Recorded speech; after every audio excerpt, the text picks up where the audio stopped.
Hey there, wellness family, Peter Gordon here. Thank you so very much for clicking on this video, which is titled, Are You with a Narcissist or is it you?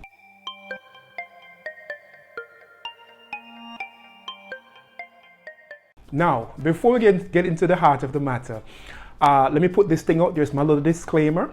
What I like to tell people is that when I make these videos, it's not about preaching at anyone. I'm not trying to impart my way of life on you or anything like that. Instead, what I try to do is to talk about life through my lens, essentially my experiences.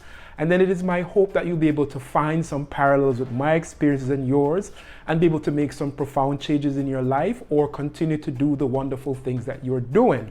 In addition, these videos are also about my experience as I go through graduate school, eventually into the doctorate to become a clinical psychologist. So what I try to do is to kind of impart some things that I'm learning. And what you may find over time is that my mindset might change. So I may have a stance today on this topic, and then 2 years from now, it may be different. But that's life. It's about changing, evolving, and so on and so forth. So with that being said, let's get into the heart of today's discussion. Narcissism, such a catchy word these days. We throw it around so casually like it's going out of style. And everybody's a narcissist these days. And it's interesting because what a lot of us don't realize is that narcissism, believe it or not, is a diagnosable mental disorder. And I remember when I started studying it in grad school here and I started thinking to myself, and it's actually called, by the way, Narcissistic Personality Disorder. And I remember when I started studying it, I started thinking to myself, gosh, man, am I a narcissist? Am I suffering from this personality disorder? And I started looking back at my marriage. I started looking back at past relationships with significant others, with family, with friends, all that good stuff. And I started wondering to myself, man, am I a narcissist? And really what I came to realize was I had certain narcissistic tendencies, or what we could define as narcissistic tendencies. But it doesn't mean that I'm a narcissist. It just means that, again, I have tendencies of it. And I had to I've become very mindful of those things. So how does one really define narcissism? It's an interesting thing. There's this big old book we use in psychology and psychotherapy and all that good stuff. And it's called the Diagnostic Statistical Manual of Mental Disorders. And it's the major book that they use really to diagnose someone, really at the end of the day for insurance purposes. And so it's not the holy grail, but it's a good starting point to get some ideas of how one would define or diagnose someone with narcissistic personality disorder. Now, here's how it defines narcissistic personality disorder.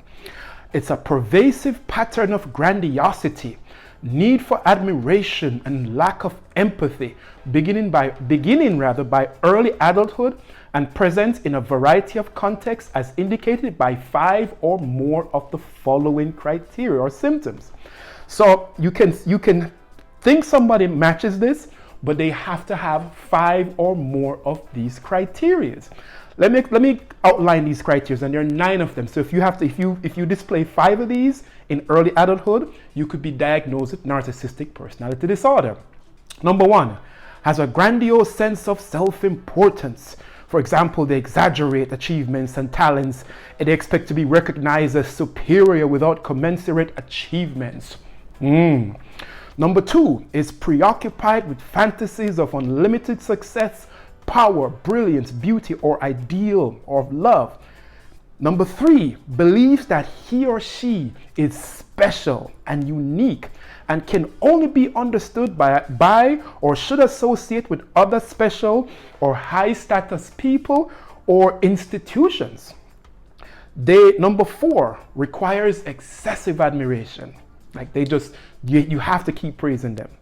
Number 5, has a sense of entitlement, that is, unreasonable expectations of especially favorable treatment or automatic compliance with his or her expectations. All right, that's the 5th criteria. So if you already list 5, if you fit into 5 of those categories, you could be diagnosed with narcissistic personality disorder.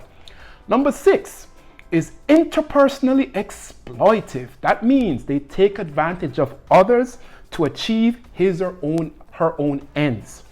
Number 7, they lack empathy. They don't give a rat's butt about anyone, right?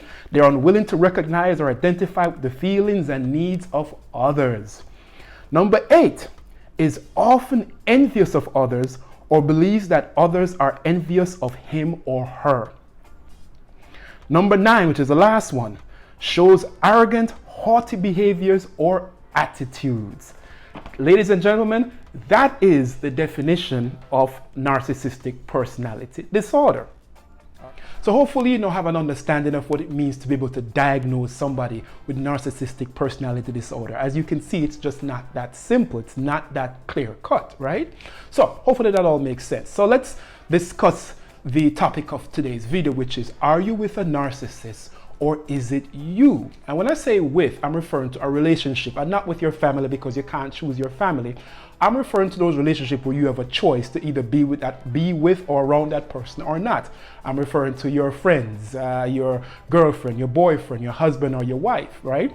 Those relationships, you always have a choice to be around those individuals, right?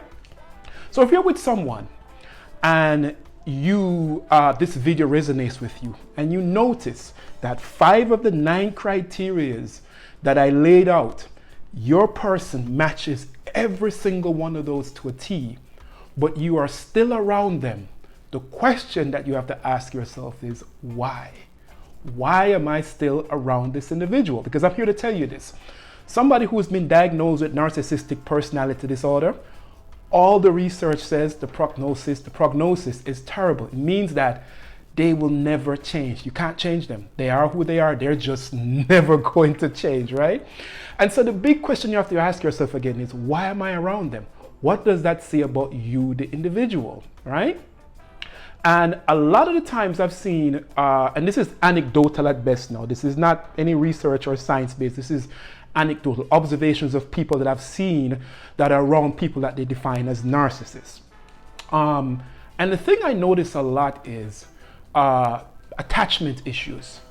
And there's a common theme. When you ask them about their early childhood, parents weren't around as much, they didn't feel comforted, all that good stuff. So they tend to have issues around being alone, right?